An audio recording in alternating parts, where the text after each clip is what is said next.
감사하게도 저희 시대는 시골에 살았지만 서울에 이렇게 대학을 올 수 있었던 시대였던 것 같습니다. 그래서 제가 저기 남쪽에 섬에서 자랐는데 거기 고등학교 학생들이 한 500명 정도 됐었는데 그 중에 한 50명 정도가 서울로 진학을 했습니다. 그래서 학교를 서울로 왔고 또 그냥 군대도 갔다 오고 대기업 그때는 특채 이런 걸 잘 하면 입사가 좀 쉬웠던 것 같습니다. 그래서 처음으로 제가 취업했던 곳은 생명이라는 기업이었습니다.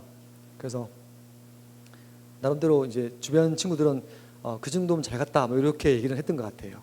그래서 나름 이제 열심히 저한테 주어진 일을 잘하려고 했는데 사실 제가 그 당시는 IMF 이전이었기 때문에 굉장히 영업이 거칠었습니다. 술도 많이 마셔야 되고 또 이렇게 막 그런 영업일이었는데 다른 무엇보다도 좀 약간 개인적으로 힘들었던 부분은 제가 생각하기에는 그게 아닌 것 같은데 계속 그게 마치 정말인 것처럼 얘기를 해야 되는 게 많이 있었습니다. 그러니까 이거죠. 굉장히 고객님을 위해서 너무너무 좋은 보험이다. 이거 아니면 정말 답이 없다. 이렇게 말을 해야 되는데 제가 생각하기에 그게 그렇게까지 동의가 안 되는 거죠. 그래서 한 1년 정도 고민을 하다가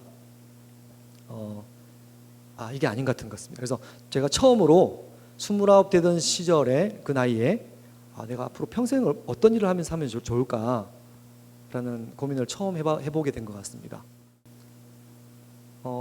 대부분 그러시겠지만 다들 그 고등학교 마치고 대학을 가고 군대를 갔다 오고 취직을 하는 거예요. 그래서 그냥 저는 그러면 되는 줄 알았습니다. 근데 막상 그렇게 막 올라가 보니까 그닥 그렇게 행복하지 않더라는 거죠. 그래서 처음으로 제가 과연 나는 어떤 삶을 사는 게 내가 사는 길이고 나한테 주어진 길인가 라고 고민을 깊이 했던 것 같습니다. 그래서 막 위로 가는 것보다는 오히려 정말 나를 필요로 하는 곳에 가서 사는 게 더 행복할 것 같다라고 알게 되었습니다. 그래서 그때부터는 더 나를 필요로 하는 곳이 어디일까 계속 가게 된 것 같습니다. 그래서 나름 큰 NGO에서 일을 하다가 한 7년 정도 열심히 일을 했습니다. 근데 많은 NGO들이 있긴 하지만 또 제가 보기에 좀 더 실제로 도움을 필요한 일을 하는 곳이 없을까라는 고민을 하게 되었습니다. 좀 더 도움을 필요하는 수혜자가 필요로 하는 일들을 돕고 싶은 마음을 먹게 된 거죠.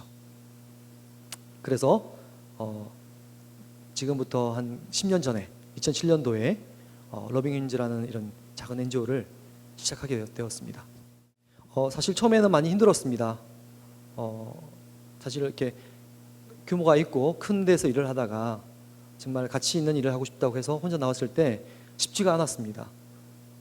근데 정말로 감사했던 건 뭐냐면 정말 제가 생각하는 그 일에 대해서 동의하는 친구들과 주변 지인들이 한번 해봐 라고 격려를 해주기 시작했고요. 그냥 말만 한 게 아니라 그러면 너가 걱정 없이 할 수 있게 너를 후원할게 라고 해주는 분이 100명이 생겼습니다. 정말 감사한 일이었죠. 그래서 지금까지도 그 일을 하고 있고요. 감사하게 행복하게 하고 있습니다. 자, 지금 크게 누구나 아는 그런 일을 하고 있는 건 아니지만 지금 참 감사하고 행복한 건 뭐냐면 경쟁할 필요가 없습니다. 주변에 있는 모든 친구가 다 친구입니다. 서로 격려하고 있습니다. 관심을 가져줍니다. 그래서 얼마나 감사한지 모르겠습니다.